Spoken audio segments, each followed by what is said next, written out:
રાજકોટમાં થેલેસેમિયાગ્રસ્ત બાળકો માટે ઇન્જેક્શન અને દવા ઉપલબ્ધ નથી। સિવિલ હોસ્પિટલમાં ઇન્જેક્શન અને દવા ઉપલબ્ધ નથી। બાળકોએ અનેક વખત સિવિલ અધિક્ષકને કરી છે રજૂઆત। થેલેસેમિયાગ્રસ્ત બાળકો કલેક્ટરને પણ રજૂઆત કરી છે। જરૂરી સારવાર માટે દવાઓની માંગ, બાળકોની સલામતી અને આરોગ્ય માટે તાત્કાલિક કાર્યવાહીની માંગ કરવામાં આવી છે।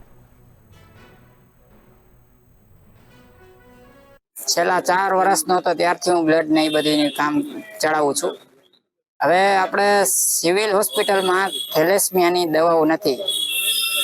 એમાં કેલ્પર જે દવા આવે છે એ બહારથી પરચેસ કરવી પડે છે, તો એ સિવિલમાંથી ફ્રીમાં આપે છે, તો એ ક્યારેક હોય છે ક્યારેક નથી હોતી। અને અમુક દવા જે અવેલેબલ છે એ એવી છે કે જે છોકરાઓને માફક નથી આવતી। ને એક ઇન્જેક્શન આવે છે ડેસ્ફરાલ કરીને, એ મેડ ઇન જર્મન ના આવે છે, એ છેલ્લા 2.5 વર્ષથી છે નહીં, જેથી કરીને છોકરાઓને ભૂલકાઓને બહુ જ હેરાનગતિ ને બહુ તકલીફનો સામનો કરવો પડે છે। આજે ઇન્જેક્શન છે કેટલા રૂપિયાનું અંદાજે આવતું હોય છે? ઇન્જેક્શન 316 રૂપિયાનો એક વાયલ આવે છે।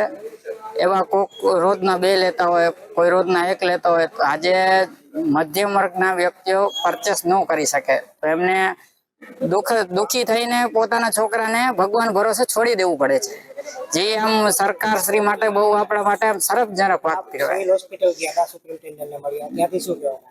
સિવિલ સુપ્રિન્ટેન્ડન્ટ સાહેબ મેડમને અમે ઘણી વાર મળ્યા, રજૂઆતો કરી, તો છેલ્લે મેડમ પાસેથી અમે એવું જવાબ મળ્યું કે ભાઈ તમે ગાંધીનગરમાં રજૂઆત કરો, અમારી પાસે એવી કોઈ સત્તા નથી કે અમે આ બધું કરી શકીએ।